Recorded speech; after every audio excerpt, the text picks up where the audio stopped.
పెంపకందారులు తయారీలో ఉన్నటువంటి పుంజులు మరి మేతలు దానాలు తక్కువ తింటున్నాయి అని చెప్పేసి ఆ సమస్యని బాగా ఎదుర్కొంటున్నారు.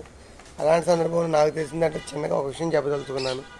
మరి కోళ్ళు పందెం వేసేటటువంటి కోళ్ళు మేపేటటువంటి వాడు తయారీ మేత బలమైన మేతలు మేపుతూ ఉంటారు కనుక వాటికి వచ్చేసరికి మరి వాటి దరిదాపుల్లో మరి పిట్ట అనేది కనపడకుండా చేయాలి. అలాగే తయారీ పెట్టుకున్నప్పుడు రెండవ పూట వచ్చేసరికి మరి నైట్ పూట మేత అయితే మరి బాగా తిని అని అన్నాడు చాలామంది పెద్దవాళ్ళు చెబుతున్న విషయం. అదే మాదిరిగా మనం దానాలు ఎట్టి పరిస్థితుల్లోకి నేల మీద మరి చల్లబాకండి, గిన్నెలు అలవాటు చేయండి, గిన్నెలు ఎక్కువసేపు ఉంచబాకండి.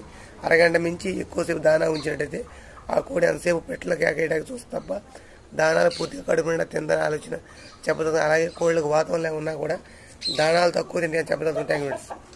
అలాగే యూట్యూబ్ సబ్స్క్రైబ్ అని కోరుకుంటున్నాను.